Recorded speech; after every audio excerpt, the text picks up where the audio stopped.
So, time for a video.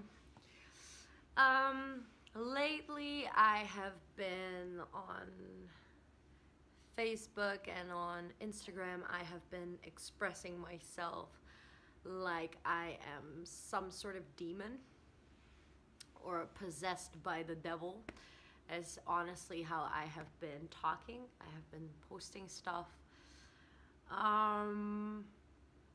What is going on? I have been on ayahuasca for like almost every day for the past month. Did I know that it was going to express itself in this kind of way? Absolutely not. Absolutely not. Do I regret it? Also, absolutely. Well, there have been moments where I felt like, what the fuck, what the fuck, what the fuck, and there have been, yeah, of course, that I've been through those stages, but I know that just this is what it is, and what how do you know when something is supposed to be happening? Because it's happening. So what have I been posting? I have been, well, what it's basically been is about integrating Kali consciousness. Kali is a Hindu goddess, is the goddess of destruction, is the demon slayer. She is a very wild, primal energy, very sexual, very aggressive, very. She just doesn't care about any of the social rules, like even the rules of this, or like this kind of life, they don't really apply to her. And I mean, this is not something that I'm just like on drugs and just like tripping balls. I have been in a process for years of integrating, and I have always been, I'm someone who has always been asking like the big questions of life, asking like, who am I? What am I doing here? What is this point? And then with that, I had a really, like, I would say almost like a Cinderella kind of childhood, but then just very, very abusive. Like my mom, I lost my mom at a very young age, and it's been a very tragic and brutal things that have led to her death. And I have just walked through, like I have, like my entire life, I have been searching for answers about who I am, about what life is about. And I have done ayahuasca like a couple of years ago, a couple of times. I've even made a video about it on a different YouTube account, of which I lost the password, so I can't do anything with that. And I haven't actually done ayahuasca for years because it just didn't feel like it was the time for it, or just it wasn't like a match. I did I had a lot of healing, a lot of integration. I could actually go into such deep meditative states that it was almost like I was in an ayahuasca. It was just like I was completely in different dimensions, and it was like it's been pretty incredible. And how much I have, especially the last year, how much I have changed and how much I have grown. And all of like my progress was together with like dreams that were very it was not just dreams as in it was not just dreams as in it was just it was very different. It wasn't like really a dream, it was really like I would dream things and then they would happen, or I would dream things and then like not the exact dream would play out, but like it was like my dream would continue in waking life, and I would just have like really weird experiences. And I had my awakening and I thought like because I had taken ayahuasca that I already had my awakening, but it was not the same as when I actually had my awakening. When I actually had my awakening, it was in October, and before that there were already like really major things happening that were like these kind of like this massive proof, like proof of massive proportion that I was living in a sort of matrix. One of the biggest examples is that I had, there has been a time where I was very interested in um, conspiracy theories, and then there was one time when I was like investigating, or like I had this question like, did the moon landing really happen, yes or no? So I did so much research. I watched documentaries, I looked up on the internet like about the moon landing, because I wanted to like gather as much information as I could. And then wait a minute, Lisa, what are you doing? You're distracting me. What are you doing? Oof, yeah. So and like the number one argument for why I was like completely convinced that the moon landing was fake was that we only managed to go to the moon one time, and it never like happened again. And then I watched like all the arguments that were used to prove that the moon landing was fake.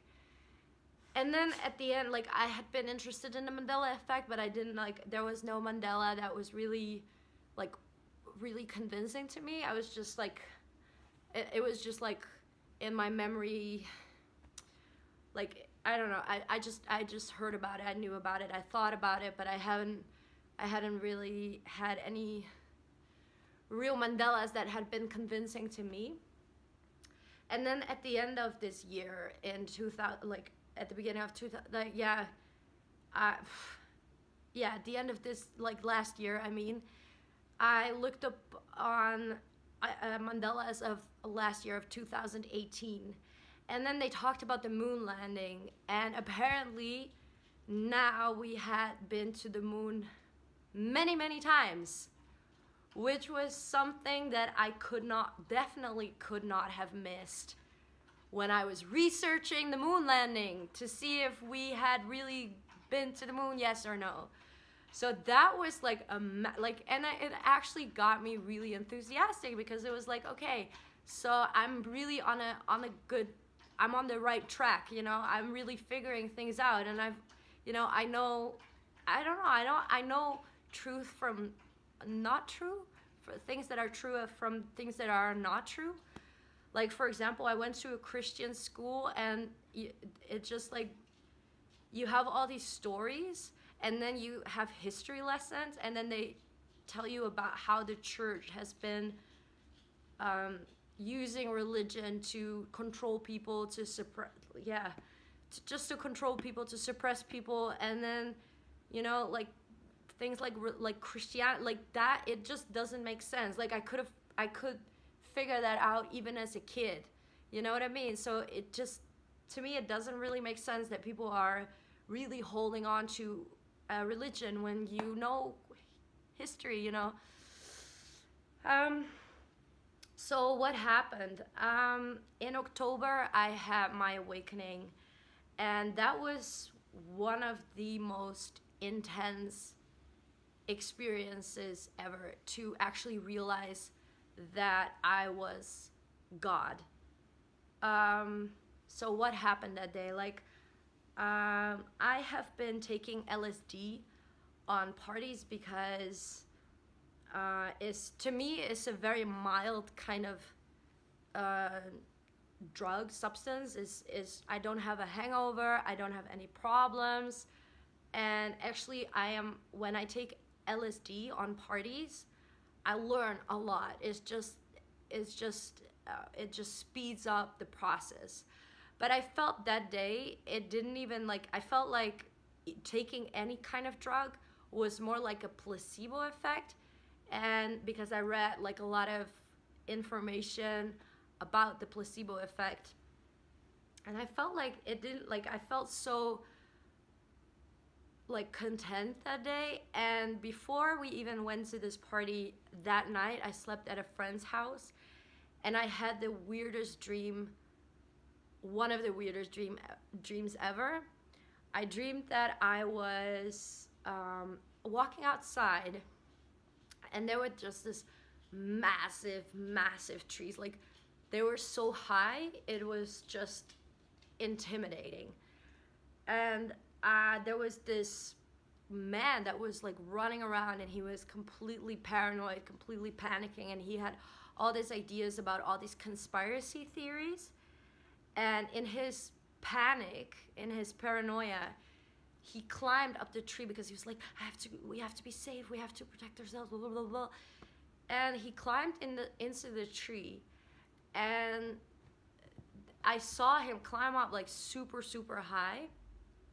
And I was like, my thought was like, you're not safe up there. Like, now you can't go anywhere.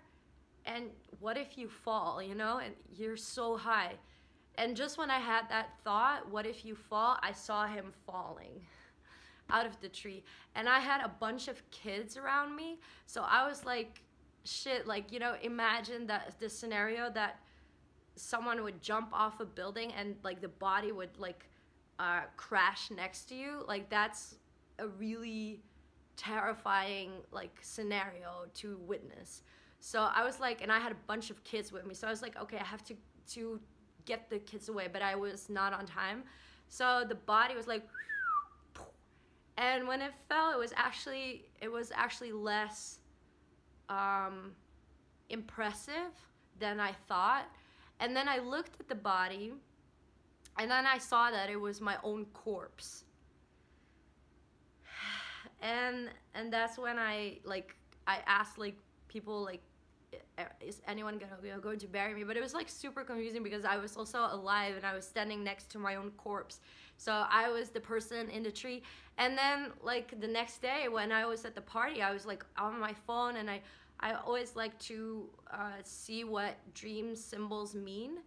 And then everything, like the tree stands for yourself, and then, you know, I know that the children, like your inner child, and like, and then the body was also me, and then I was also standing next to, so it was all me, you know. And it was just, I was like, what the hell was that? It was a dream that was really impressive. And then what happened at the party, at some point, like, the thing is, you, like, in the Netherlands, we have these laughing gas balloons, and these laughing gas, it just sort of shoots you into the universe for like a couple of seconds, but it can sometimes feel like you're gone longer. But it's just strange experience, those laughing gas balloons, especially when you're on LSD. So that's what I really like laughing gas when I'm at parties, because it's just like another piece of the puzzle. They give you a lot of information. I even had one party where I was the entire night, I was just walking around. I walked like an entire marathon, just sucking those balloons, because like there was just so much information that I received from that. And I am just hungry for information. That's all. And I don't think that like, I have not experienced any damage except for, you know, like, I don't know, just walking into someone, or, well, I did some crazy stuff, but I'm not gonna talk about that now. So what happened next? I was with a friend that I met there, and we had a really great like vibe going on. And then I gave him like a half tap of acid, and then he had just consumed it, so I don't think it should have been even working yet. But we did a balloon together, a laughing gas balloon, and it was really freaking insane.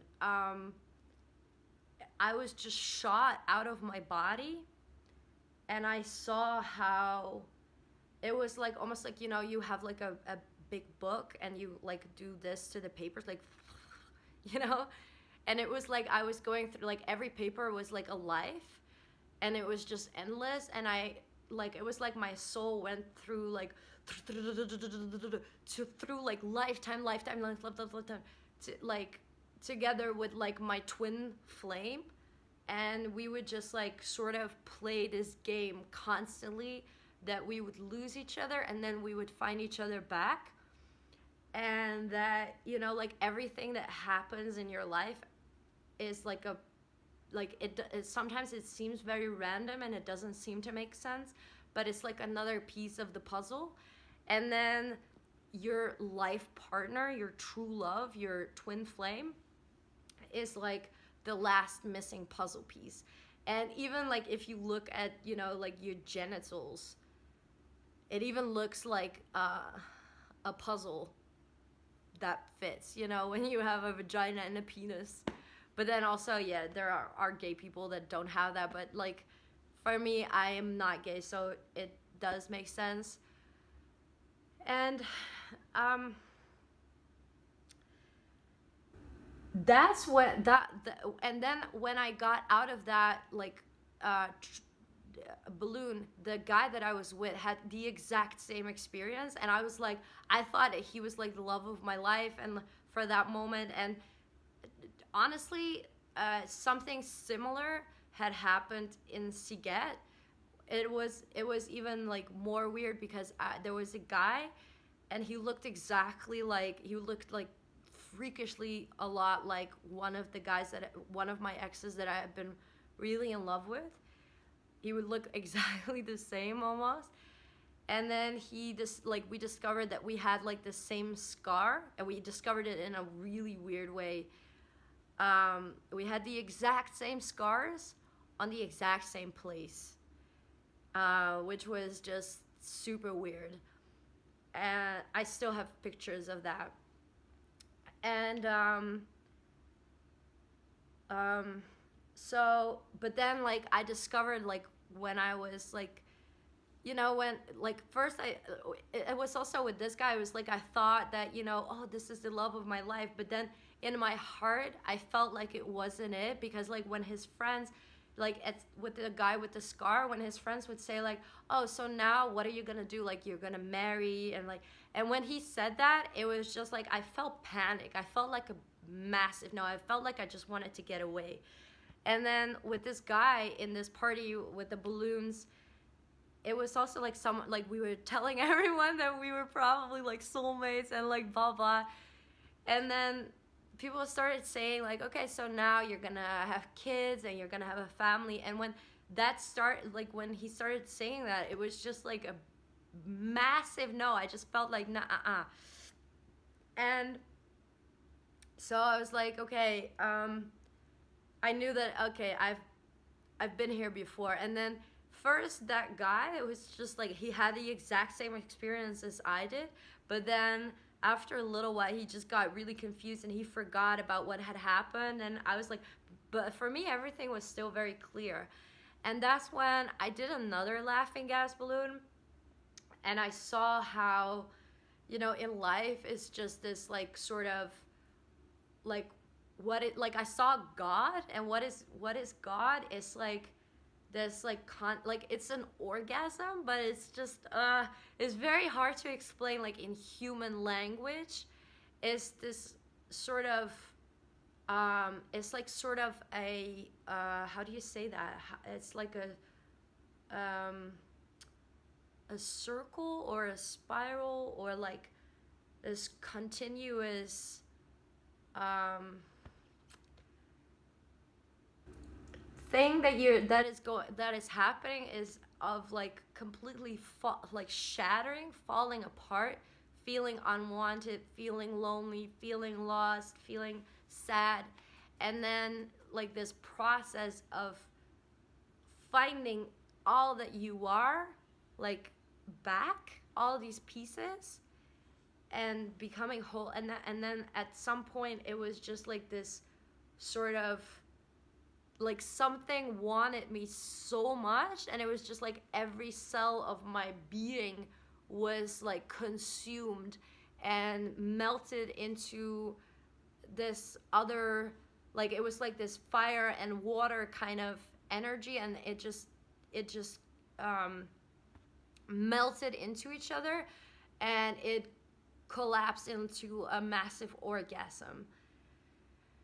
And that was basically like the that was life. It was just like an orgasm that would just get better and better and better.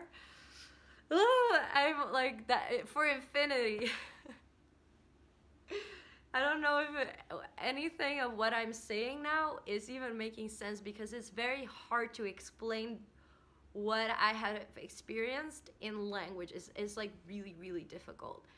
So what happened then when I got out of that, there was one moment, and it was, the funny thing is, those two guys, the one with the scar and the one with the balloon, they were both actors. They were both actors. That was what they were doing. So it's like, it's just like they were just preparing me for what is coming. And it just, I don't know, it just makes me more sure about everything, that the picture is becoming clear. And the thing is,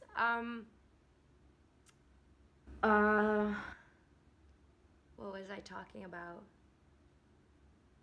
I'm just gonna leave it to this. I'm gonna make a part 2, because I don't know if my phone will stop recording if I continue talking.